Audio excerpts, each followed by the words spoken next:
Perfect. Thank you, Jeff. Who wants to kick it off with the slides? I think Cameron will. Sure. Okay, well, thank you for attending. This is a little presentation about trolley modernization and our advocacy work for between both Fifth Square and Transit Forward Philadelphia. I'm one of your hosts, Cameron. We also have Will Tung, Camille, and the other Will, obviously. Y'all want to introduce ourselves, or should we just get right onto the slides? Yeah, why don't we all go around and quickly just introduce ourselves? I want to learn from the people in the audience. Could maybe let's start with Amid. Could you unmute yourself and tell us who you are? I know Amid though, but I'm sure they'll.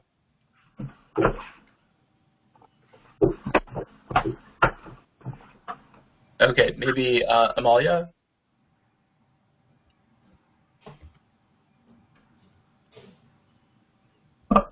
I can go. Yeah, sure. So, yeah, my name is Will Tung. I'm an organizer with Fifth Square, and in real life I work as a firefighter in Center City, Philadelphia. And this is my daughter, Juniper. She's in 2nd grade. She's learning Spanish. And we live in Southwest Philly and take the trolley a lot. So this is of interest to us. Thank you, Will and Juniper. Is that Andy? Andy, would you like to introduce yourself quickly? Sure. So hey everybody, I'm Andy Sharp. Most of you have probably tweeted me before doing my day job. I'm AS on Septa Social. In addition to working for Septa, I also consider myself to be a transit advocate. Thank you, Andy. We really appreciate your helping us stay up to date 24/7 and responding to our frustrated tweets. I see that I think Kenyatta Johnson's joined us. KJ, would you like to introduce yourself, Councilman? Or person who does initials other than KJ? That's not Kenyatta Johnson. I was joking. I was like, it would be very nice if he was interested in educating himself about mobility access. But Amid or Amalia, perhaps, would you like to introduce yourselves? Hey, can y'all hear me? Sorry. Yeah, I can hear you. Is that Amid? Yeah, it's me. I'm actually really excited. I'm Vancouver, Canada. I'm a first-generation immigrant. I went to Temple, and like we said, I got stuck here. But I spent the last 4 years working in public health. But actually Monday, I'm starting my new career as a SEPTA bus/trolley operator. So I'm super excited. Congratulations! Thank you. Yeah. I failed my CDL test the first time, so I was kind of nervous. But yeah, thank y'all. So I'm actually really excited for this year. So Amid didn't mention that they eventually passed their CDL test. We'll have a highly qualified SEPTA operator who's incredibly enthusiastic. So welcome on board, Amid, and thank you for your interest in this. Amalia or Camille maybe next? I can go next. Can you all hear me? Yes. Great. My name is Camille Logan. I am a organizer with Fifth Square, and I'm also a second-year city planning student at the University of Pennsylvania. I have 6 weeks left until I graduate. I'm very excited. And I'm excited to be here. Thank you, Camille. Camille is an incredible colleague presence and also a research assistant at Penn Center for Safe Mobility. Are you also the world-leading student who won some incredible award from the Transportation Research Center at the FTA? Sure. Yes. I'm just bragging about everybody because everybody's being too humble. Would Corey like to introduce themselves? Hey everyone, I'm Corey. I am just interested in, I used to take the trolley as part of my one of my legs to work. You know, and I love it in Philly, and I, you know, definitely, you know, want to know more about advocating for it and just learn a lot from this session. Thank you, Corey. We will give you some jam-packed information, and Excellent. we're also really interested in listening to you at the end. But hopefully we'll get through our jam-packed information fast. Sounds good. Thank you, Corey. Dariana, our Academic Innovation Awardee. Hi, Jamie. We can hear you. Okay, cool. Yeah, my name is Dariana. I'm currently a student at TCP, but I'm like transferring, so I'm like waiting to hear back. And also I'm a member of the Youth Advisory Council. Thank you, Dariana. Yes, Dariana is a SEPTA YAC member. We really appreciate and enjoy her presence. She's amazing. She's in CCP's honors program. She also is a NPR National Journalism Fellow, so it's no surprise she won the Academic Innovation Award. You should read her 49, which one? Yes, 47 article. It's really good. Jeff has introduced himself. Josh or KJ or Leah, maybe next.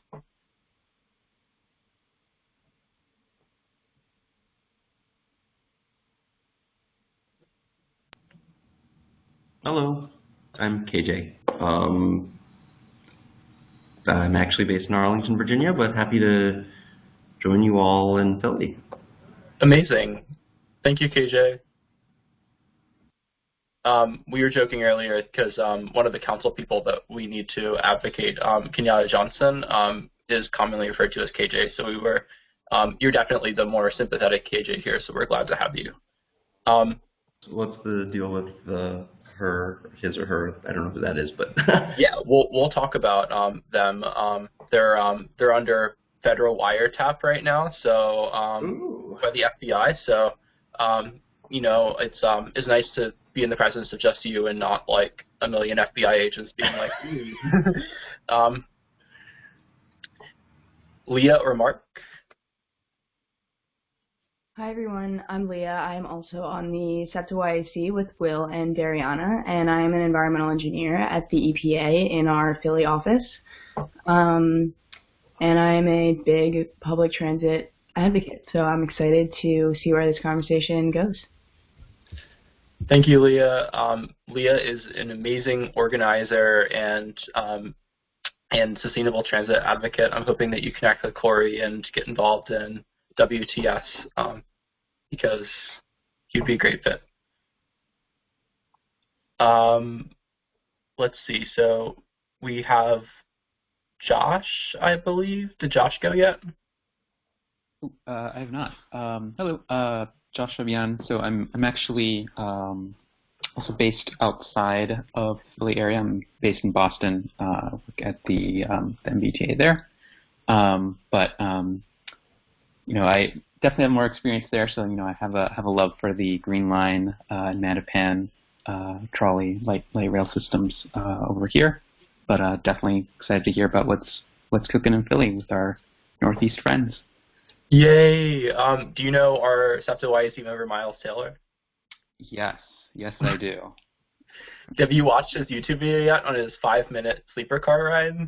I've not watched. I followed the thread, but I've yet to watch the video. So I should. Oh my gosh, I watched it last night. Highly recommended. But thank you for joining us, Josh. Yeah. From the outside Philadelphia, Boston. So Mark Zakowski, the famous Maryland MTA now Foursquare ITP planner. Oh yeah, how did you guess? Yeah, I recently about to relocate from Baltimore to Philly, so I wanted to learn about the public advocacy struggles in Philly, which I'm assuming have a lot of parallels to Baltimore. I mean, I guess I saw firsthand how difficult it was to get certain, not all projects, but certain projects going through the public process in Baltimore. I'm curious to see what the challenges are in Philly too, and especially with what it seems like organizational mistakes that come down from the top, whether it's SEPTA or MTA. So this looked like a a bit of a flop from the top, sacrificing a property like this and not putting up a fight. Yeah, you can say that louder. We appreciate your presence, Mark, and your brilliant ideas that you'll hopefully give us to figure out how to fix this. There were a couple folks that haven't introduced themselves yet. Would you mind just introducing yourselves before we start?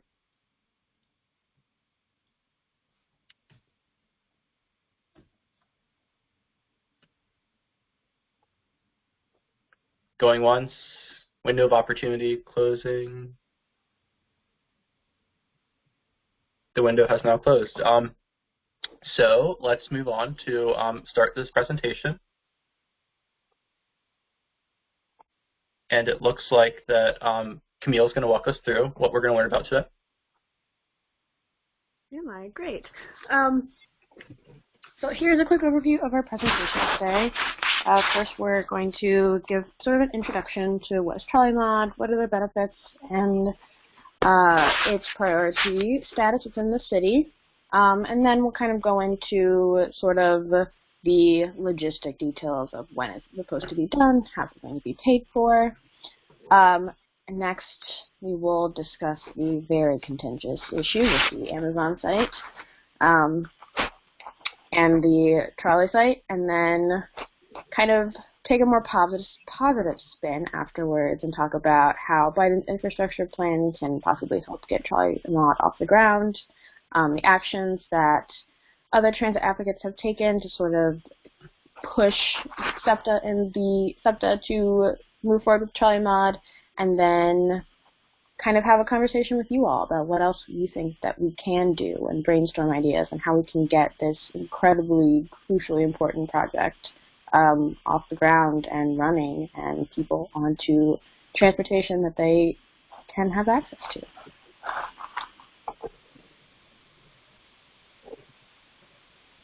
Thank you, Camille. Cameron? So let's start about talking about what is trolley modernization. So it's a project that I guess theoretically is a once-in-a-generation opportunity, but it's really a project that seems to have been pushed by everyone for such a long time, and I think it's really overdue. This will provide equitable transportation, it's sustainable, and it could be efficient. I think riders deserve a system that's accessible to people of all ages and abilities, since it has close to ground level boarding.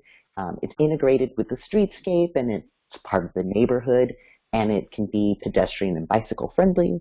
It can be fast and reliable with all-door boarding, wider stop spacing, off-board fare payment, lanes, signal priority, stuff like this.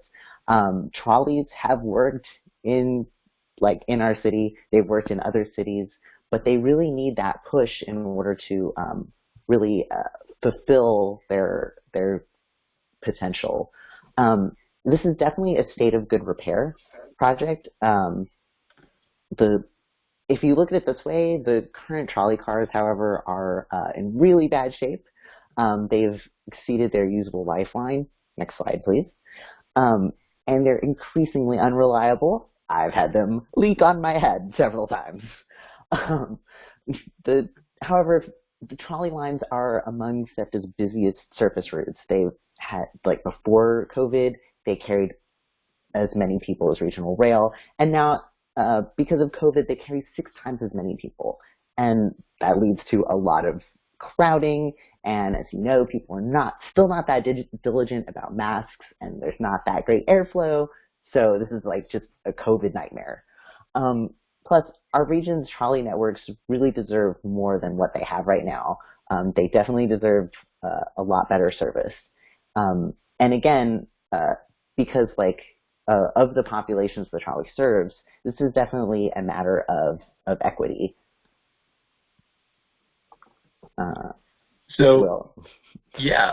The project benefits. So Cameron did a great job of laying this out. So right now the trolleys are not accessible. So they have steps. Seniors, people with mobility differences cannot use the trolley network. I don't know of any other such a large portion of the transit system in America that isn't ADA accessible yet. The project being that it would add the complete streets infrastructure to have the platforms to allow for ADA boarding, and the trolley, so all the infrastructure goes with it, the new maintenance facility, the vehicle procurement, it will actually catalyze, according to studies, 38,000 permanent jobs in the region. So you can compare that 38,000 jobs figure with which was done by a very reputable consultant, Dick Boyth, a former Fed economist, to the jobs that Amazon says they're going to bring. And it will improve direct access for 350,000 jobs for Southwest Philadelphians, in addition to the jobs it will create. It will increase property values by $5.8 billion. I can't necessarily see Amazon increasing the property value, maybe even reducing a property value, because, you know, trolleys reduce traffic and Amazon induces traffic. And it will also provide this high-capacity transit service to disabled, transit-dependent, disadvantaged minority populations, because this area is 59% non-white compared to the whole region's 36% non-white population. So it's a huge equity imperative that we get this done. And we'll talk about its priority.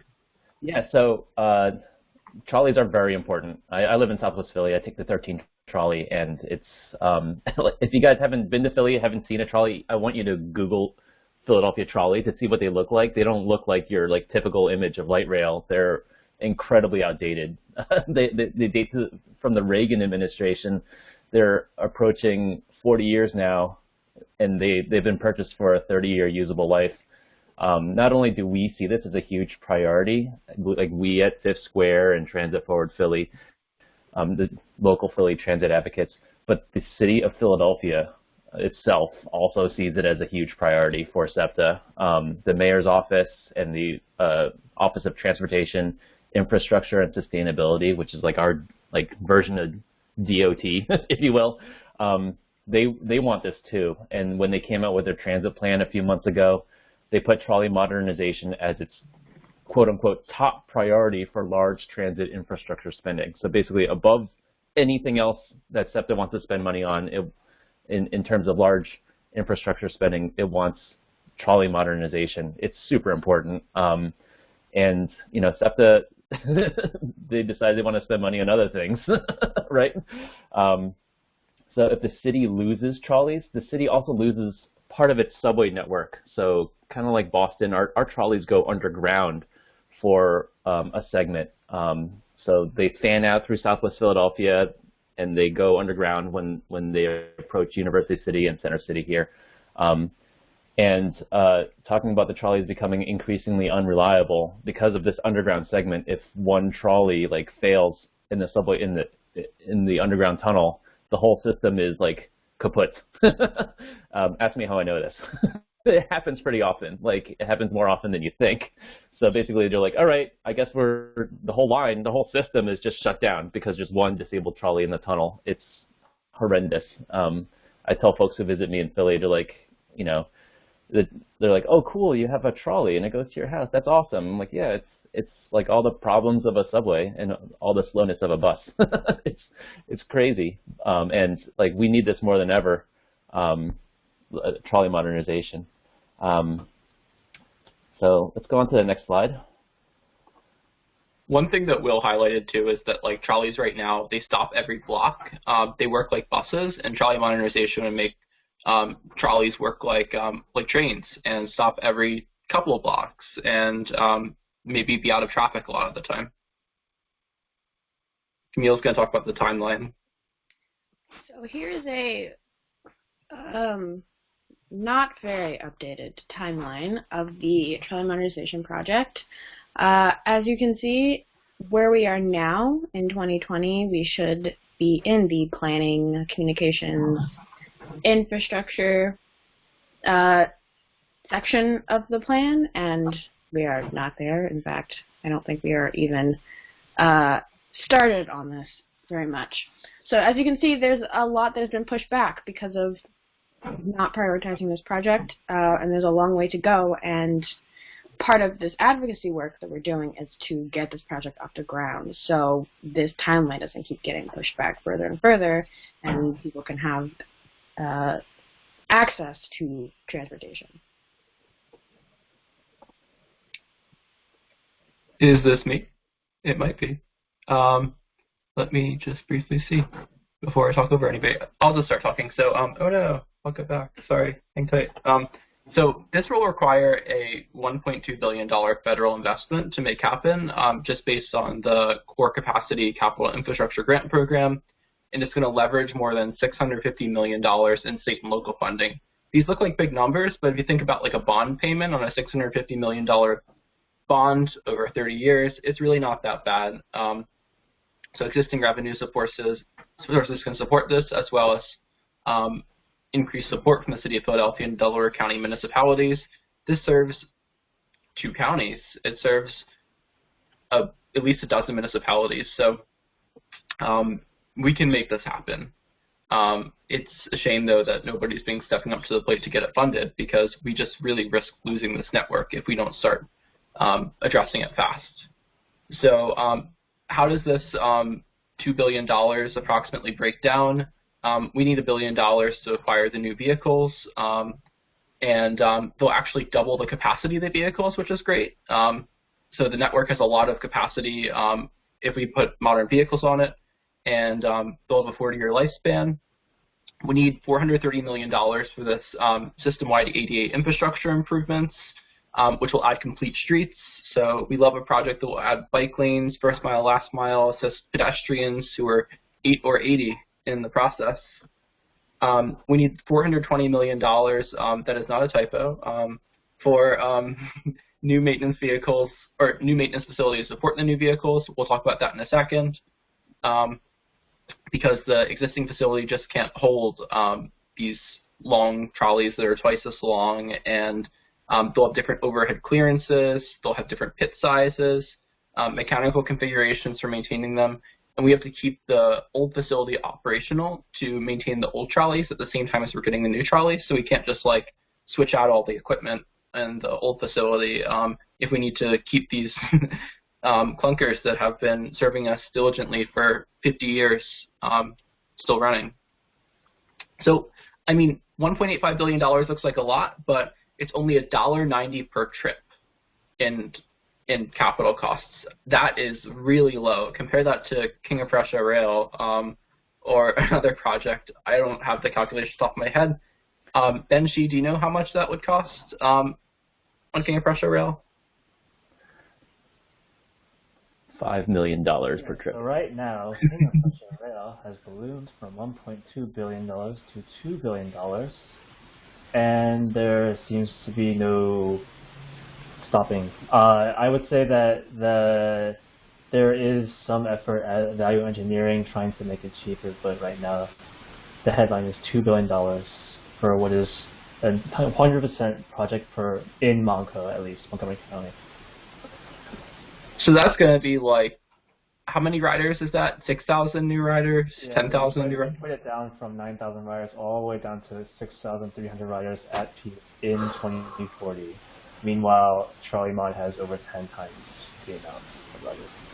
Yeah, so I think that we can sort of see, though, maybe the presentation going on right now about should SEPTA be taken over by the city. We can see these suburban priorities here pretty clearly, and the equity thing as far as the mall train, the casino train versus, you know, something that's literally the socioeconomic lifeblood of Southwest Philadelphia, costing the same amount, like 10 times the riders, and, you know, I say a good repair project.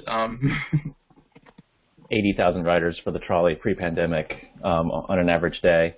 So over here at Fifth Square, we came out with a petition to, a very specific petition asking for members of Congress to earmark funding to kick off trolley modernization.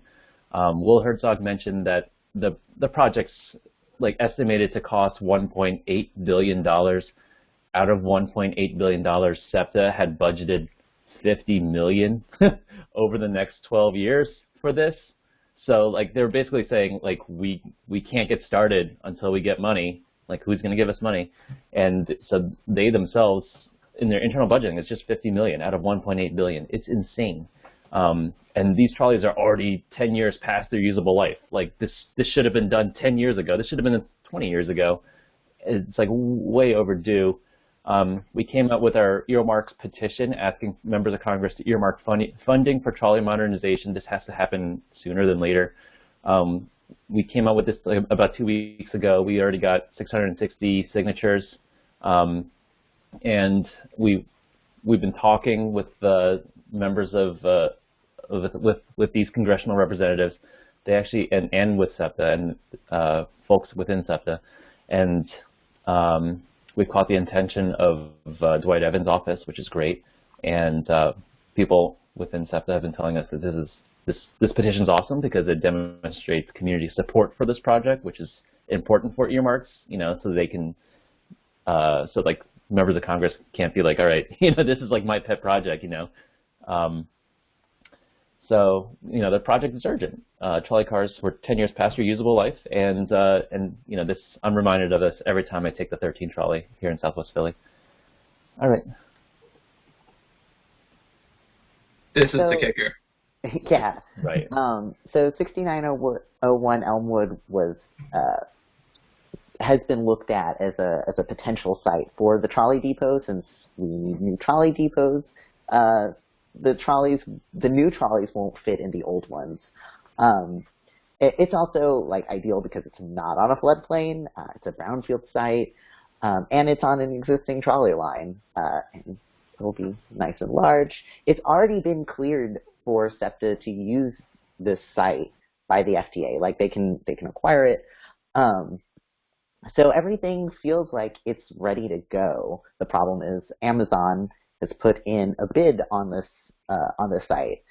The thing is, if the lot goes to Amazon, there's a lot kind of riding on this. I mean, if we look at it in a more holistic sense, this means that the city and, you know, our population is pouring resources into what is essentially a logistics company. That they really don't need the money and the support. There's lots of other places that they can find for distribution. At the same time, SEPTA and the U.S. Postal Service need way more employees. People are calling out sick due to COVID, and they were just kind of, well, they're underfunded already. So it's not that great. The other thing is, there's an existing Amazon warehouse in Lehigh Valley. It's noted to have poor working conditions since 2011, and as far as I can tell, Lehigh Valley has not been doing amazing because of this. A lot of certain politicians were saying, oh yeah, this is going to bring a bunch of jobs, it's going to uplift the community, but it's 300 low-quality jobs that right now, like Amazon workers in Chicago have walked off the job because they're working 10.5 hours, like 10.5 hour shifts doing extremely repetitive work. Like that's also a lot of physical labor. Is that what we want for communities, especially communities of color that are trying to better themselves? I feel like this is kind of a sellout situation. Whereas like people are really proud of working for SEPTA. People are really proud of the Postal Service. My coworker was telling me pre-pandemic, the Postal Service here was like super high quality. There was something that people could take pride in. And well, not only that, but the trolley depot, you know, would provide more jobs, but it also provides people, you know, from links to other places. And right now the trolleys are extremely packed, as you know, so that's also like a COVID problem. But I don't think that we need Amazon as a city. I think we really need the trolleys more, especially trolleys that can not only provide jobs like with the existing infrastructure, but also help people get to lots of different jobs. Thank you, Cameron. To just highlight a couple things too, like this is literally the only site out of a floodplain that can hold the trolleys in Southwest Philadelphia. So that is why SEPTA's board last June authorized eminent domain it until they were told by some politicians to step off. They lied to the public and said SEPTA was outbid. You can't be outbid in an eminent domain case because the court tells how much SEPTA has to pay, and they will pay anything for this site.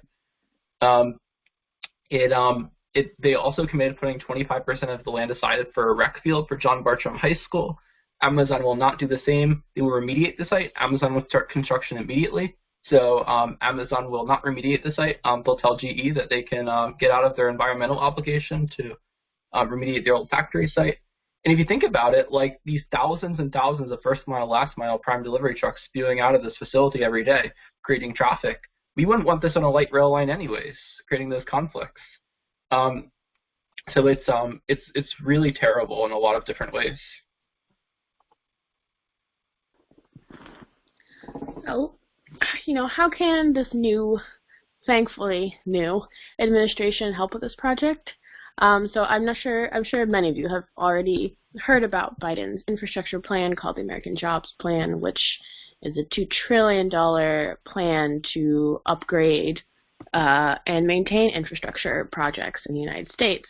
And so far, $85 billion of that is for existing public transportation. And this is, really important for trolley modification because after the emergency funding from the CARES Act, public transportation networks, now have money not only to just continue to operate, but to continue with projects that were put on hold because of the loss of revenue and ridership from the pandemic. So we are really hoping that the money from this massive infrastructure plan, can be used for a critical project like Trolley Modernization, and push this project forward to have it actually be done. So in addition to serving as the chair of SEPTA's Youth Advisory Council, I am also an employee of Transit Forward Philadelphia. I put together this phone script for people to call their elected officials and ask to support the acquisition of this lot by SEPTA. Unfortunately, a lot of these politicians are getting dozens and dozens of calls saying we need trolleys in Southwest Philadelphia, but they're choosing to elevate like the one person they can find who says, oh, I want Amazon here, who might be a white guy who's a Republican in a ward that voted many times more for Jill Stein than Donald Trump, and then putting this person up on top and saying this person is the voice of the community. So it's really messed up, and that's where we need all of your help here, and we can talk about that at the end. Yeah, so our action here, sign the Trolley Mod petition. I put the link up, fifthsquare.org/trolley, or trolley_mod. Our Elmwood action, I'm going to put this in the chat too. This is basically just contacting two reps, Kenyatta Johnson, our local council member, and Anthony Hardy Williams, asking them to support SEPTA's acquisition of 6901 Elmwood. Another element here is that SEPTA itself has been hesitant to come out and say how important this site is. I mean, we're hearing from a couple members inside SEPTA, but not from the actual organization itself. And we want SEPTA itself to come out and say, hey, we need this. We need this site. The alternative is horrible,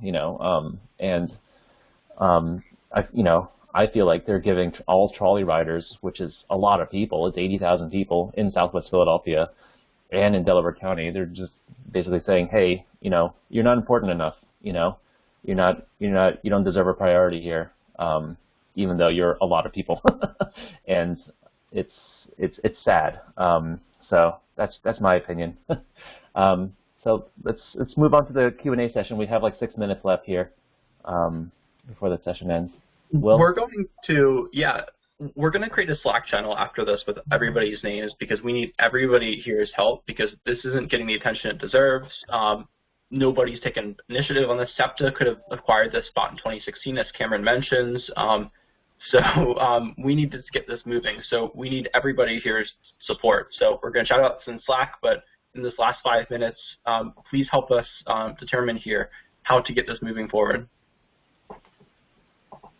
because we're pretty frustrated. And also, we've spoken to a lot of Eastwick residents who were being loud, but you know, we need everybody here's support too. Hi, I just have one question. Just sort of, I always feel like when you deal with like empty rail yards or bus depots, or I don't want to call them empty because they're very, very active, but they're not tangible to most community members the way a physical building is. A lot of the time, something where workers are going in and out quite in the same way. Is there either a way you can pose this as not being an either or? Is there a way that this could be, you have, you know, Amazon could somehow have like a dual story warehouse or some sort of notion like that, or some sort of notion where you can push, we can partner with Amazon, we don't have to pose this as an either or is there another way you can say, you know what, if you create a trolley depot here, this will create 300 jobs as well. So Amazon creates 300 jobs and has all these impacts. Trolley Depot creates 300 jobs and has these impacts. So here's the thing. I mean, I definitely understand the sentiment here. When Amazon has had the opportunity to be part of another building, for example, like a lot of mall, like putting an Amazon facility in a mall has been proposed. They don't generally take those because they want the entire building for themselves, and they definitely want, in a logistics setting, you do want the ground floor in order to be able to load trucks more efficiently. The problem is you also need the ground floor for trolley stuff.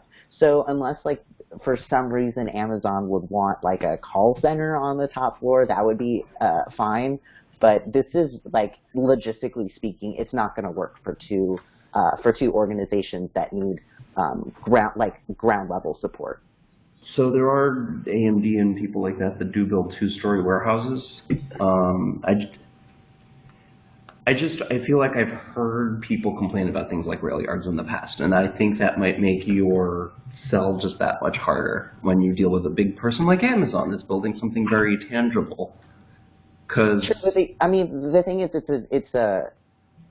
it's meant for distribution. You're not really, like, it's going to be mostly car traffic, and I guess, although, like, actually demonstrating the kind of differences is actually, I think, a good idea. KJ, that's tough. I hear you here. I wonder, you're right, I wonder if there's a way that we can accommodate both at this site. I also do wonder, I do want to point out, too, that SEPTA would add for the community 25% for a football field for John Bartram High School, which is right next door, just like the community asked for through the city planning process. So that's something tangible that Amazon wouldn't add, and that high school desperately needs a field. And those 37,000 jobs. We did discuss land acquisition, unfortunately. Yeah, I also maybe out there ideas about the planning process, if I could. We have a neighborhood in Southwest Philadelphia where it was clearly defined before Amazon ever came, even before really SEPTA was thinking about Trolley Mod, about where new warehouses and where new industrial should go, and that is pretty much less than a mile away on basically an industrial strip of avenue called Essington Avenue, right? But Amazon's not going to go for that because currently most of those sites are city-owned, and the city has not done any sort of proactive action to really take it upon themselves to obviously make those sites usable, right, for industrial use. And so Amazon has therefore gone with the private sector and gone with a owner who has always looked out for, you know, the best possible value market rate, that they could take. And now that they've delayed it to 2021, where Amazon is now expanding massively in Philadelphia all across, there's new facilities in North Philadelphia, Northeast, South Philadelphia even, that market value has undoubtedly risen, but it's still definitely within the reach of SEPTA to take that, wholesale. And, the city still has a bunch of vacant land available that it could literally just give to Amazon tomorrow if they wanted to, right? There's no shortage of land we're talking about here. It does not have to be an either-or situation whatsoever, and we've just backed ourselves into this situation because of poor planning and poor foresight from the first day. Yeah, a lot of this rests on SEPTA. SEPTA never prioritized this project. I mean, the old GM definitely did not. The new GM is doing better, but you know, it's still like this is the redheaded stepchild. Will, can you advance the slide? I actually posted a new slide on here that shows what Amazon is planning to do. Does that work? Can you refresh it maybe? Oh no, let me try. Yeah, but anyway. All right, we'll quickly, very quickly, we'll go to the last slide. Please stick anyway, around. We're out of time. There you go. It's like all parking lot. Like that's what Amazon wants to do with this site, and it's not nowhere close to the highway, nowhere close to the airport. It's nestled within a residential community. Just imagine the number of cars and trucks coming in and out of there. It fronts Elmwood Avenue, and it's probably like, I don't know, like a mile and a half away from the highway. Like it's incredible the amount of car traffic and truck traffic it's planning to bring into this like residential neighborhood in Southwest Philadelphia. You know, I mean, you know, nowhere else in the city would like put up with this, but you know, but they're like, all right, it's Southwest Philly. Nobody lives there. Nobody cares. Also, 300 parking spots for the 300 employees. SEPTA says this warehouse will be transit supportive. In what world is 300 parking spots for the 300 employees and thousands of prime delivery vehicles interacting with their trolley route transit supportive? So they all need to hear from you at next month's board meeting. So please join us. Right. Yeah. So like the trolley line would literally go along the bottom road here, this Elmwood Avenue. It's so short-sighted. But I mean, they're planning on starting construction in June. That's like 2 months away. It's insane. And I don't know. This is making me mad. Let's stop it. Yeah. See everybody soon. Thank you for joining us. Thank you, guys. Thank you. Thanks, everyone. Yeah, thanks for joining us. Thank you.